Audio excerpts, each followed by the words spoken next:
এখন দারুল উলুম দেওবন্দের শেখুল হাদিস তখন হযরত সৈয়দ আল্লামা আনোয়ার শাহ কাশ্মীরি রহমতুল্লাহ আলাইহি,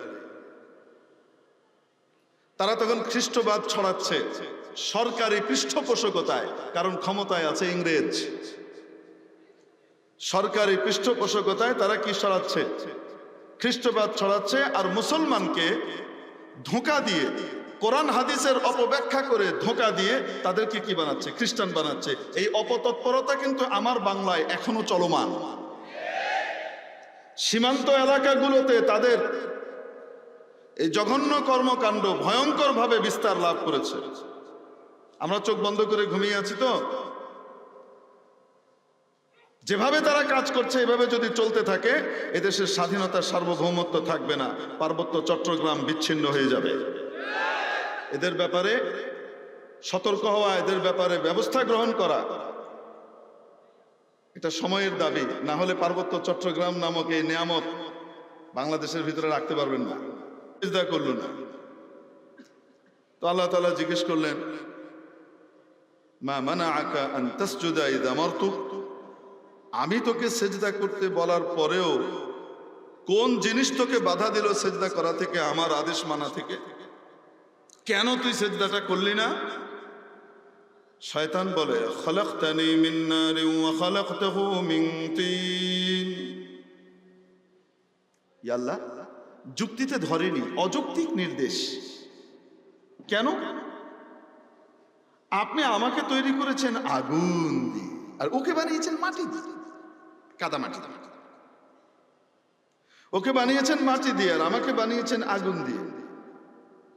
মাটির স্বভাব হলো উপরে নিক্ষেপ করলেও নিচের দিকে আসে, আর আগুনের স্বভাব হলো নিচে জানালেও সে উপরের দিকে যায়। বুঝেন মনে হয়?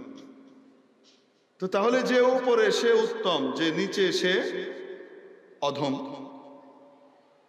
অতএব অধম উত্তমকে সেজদা করতে পারে, ওই মাটির তৈরি আদম আমাকে সেজদা করতে পারে, যেহেতু আমি আগুন দিয়ে তৈরি, আমি উপরে থাকি, আমি ঊর্ধ্বমুখী।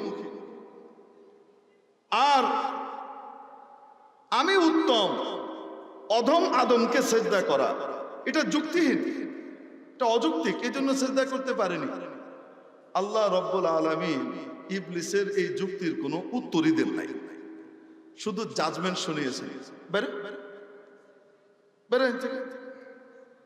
ইন্নাকা মিনাল মুখরাজিন, তোকে বহিষ্কার করা হলো আমার দরবার থেকে, বেরিয়ে যা। আল্লাহ তাআলা কেন উত্তর দেননি? কারণ ইবলিসের এই উত্তরে আদমের পোলা বাইনি দিবে। আমি যদি দিয়ে দিই তাহলে তো হলোই, কিন্তু আমি যেটা বলেছি সেটা যে ঠিক ছিল, আর তোর যুক্তি যে যুক্তি ছিল না, ওটা যুক্তি নামের কুযুক্তি ছিল, সেটার প্রমাণ দেবার জন্য আমার দরকার নাই। তুই যাকে তুচ্ছ তাচ্ছিল্য করেছিস না, তার ছেলে পেলেরাই দিবে, সেও দেওয়ার দরকার নেই। হযরত আল্লামা মহিউদ্দিন ইবনুল আরবি রহমতুল্লাহ আলাইহি তার তাফসীরের ভিতরে ইবলিসের এই যুক্তিটাকে 15টা প্রমাণ দিয়ে খণ্ডন করেছেন। কয়টা? ইবলিস যে যুক্তির ভিত দাঁড় করিয়েছে, যে যে উপরে থাকে সে উত্তম, যে নিচে থাকে সে, আসতে বলেন, অধম। এই যে যুক্তি, এই যুক্তিটা যে ভুল যুক্তি, এটা সঠিক নয়, এটা যুক্তি নয়, কুযুক্তি, এটা প্রমাণ করেছেন কয়টা দলিল দিয়ে?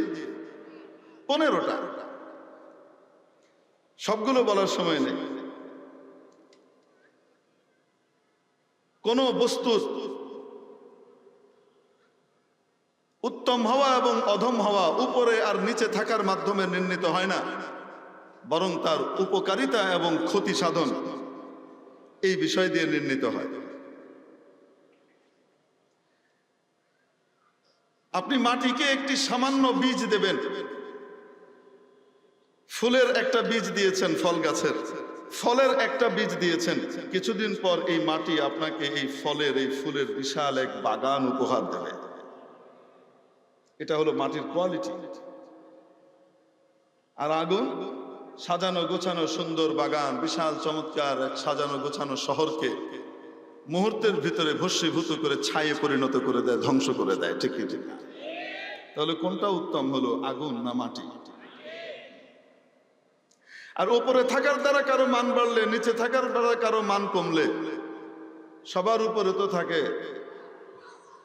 আরে শকুন, শকুন পক্ষীকুলের ভিতরে একেবারে উপরে থাকে কে? কত উপরে থাকে, তাকে দেখা যায় না, কিন্তু অত উপরে থাকার পরেও মরা খেকো। কোথায় মরা গরু আছে এটা তালাশ করে, জ্যান্ত জিনিস তার কপালে নাই। ঠিক কি ঠিক না? তো তাহলে তো শকুনের দাম বেশি হয়ে যেত, বাঘ সিংহের দাম কমে যেত। একবার হযরত সৈয়দ আনোয়ার শাহ কাশ্মীরি রহমতুল্লাহ আলাইহির সাথে এক বড় পাদ্রীর কি হলো, মোকাবেলা হচ্ছে। তো পাদ্রী অনেক বড় বড় দেশ জয় করে এসেছে, সে তার খ্রিস্ট ধর্মকে ইসলাম ধর্মের চেয়ে শ্রেষ্ঠ হিসেবে প্রমাণ করেছে। এখন দারুল উলুম দেওবন্দের শেখুল হাদিস তখন হযরত সৈয়দ আল্লামা আনোয়ার শাহ কাশ্মীরি রহমতুল্লাহ আলাইহি, তারা তখন খ্রিস্টবাদ ছড়াচ্ছে সরকারি পৃষ্ঠপোষকতায়, কারণ ক্ষমতায় আছে ইংরেজ। সরকারি পৃষ্ঠপোষকতায় তারা কি ছড়াচ্ছে? খ্রিস্টবাদ ছড়াচ্ছে, আর মুসলমানকে ধোঁকা দিয়ে, কোরআন হাদিসের অপব্যাখ্যা করে ধোঁকা দিয়ে তাদেরকে কি বানাচ্ছে? খ্রিস্টান বানাচ্ছে। এই অপতৎপরতা কিন্তু আমার বাংলায় এখনো চলমান। সীমান্ত এলাকাগুলোতে তাদের এই জঘন্য কর্মকাণ্ড ভয়ঙ্কর ভাবে বিস্তার লাভ করেছে। আমরা চোখ বন্ধ করে ঘুমিয়ে আছি তো? যেভাবে তারা কাজ করছে এভাবে যদি চলতে থাকে, এদেশের স্বাধীনতার সার্বভৌমত্ব থাকবে না, পার্বত্য চট্টগ্রাম বিচ্ছিন্ন হয়ে যাবে। এদের ব্যাপারে সতর্ক হওয়া, এদের ব্যাপারে ব্যবস্থা গ্রহণ করা, এটা সময়ের দাবি। না হলে পার্বত্য চট্টগ্রাম নামক এই নিয়ামত বাংলাদেশের ভিতরে রাখতে পারবেন না। সময় থাকতেই পদক্ষেপ না নিলে রাখা যাবে না। ওখানে বিপুল পরিমাণে মাশাআল্লাহ খ্রিস্টবাদের প্রচার হচ্ছে। খ্রিস্টান মিশনারিদের গির্জা, স্কুল, হসপিটাল বিপুল পরিমাণে ওখানে তৈরি করছে এনজিওরা, কিন্তু কোনো মুসলিম এনজিও ওখানে কাজ করতে পারে না।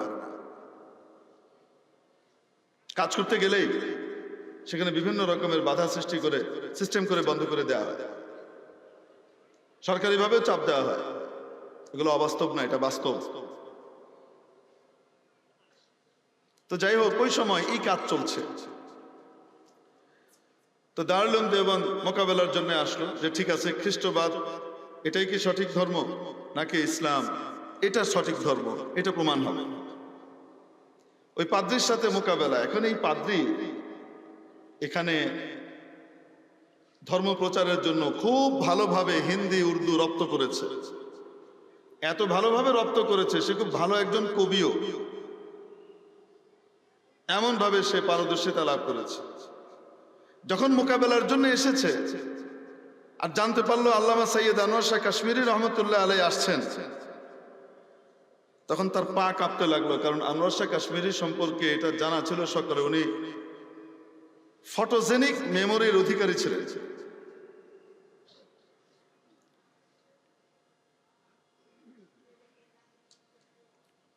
মেধার দিক থেকে প্রবাদ তুল্য ছিলেন।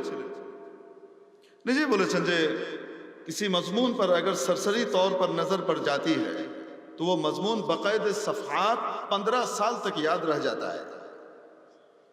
যদি কোনো বিষয়বস্তু আমি ভাষা ভাবে পড়ে গেছি, খুব গভীর ভাবে না, ভাষা ভাবে নজর বুলিয়ে পড়ে গেছি, তো আলহামদুলিল্লাহ পৃষ্ঠা নম্বর সহ ওই বিষয়বস্তুটা আমার 15 বছর পর্যন্ত মুখস্থ থাকে। और अगर किसी मजमून पर 2 मरतबा नजर पड़ गई, যদি কোনো বিষয়ের উপরে 2 বার আমি পড়েছি, এমন হয়েছে সেটা আলহামদুলিল্লাহ এখনো পর্যন্ত ভুলিনি।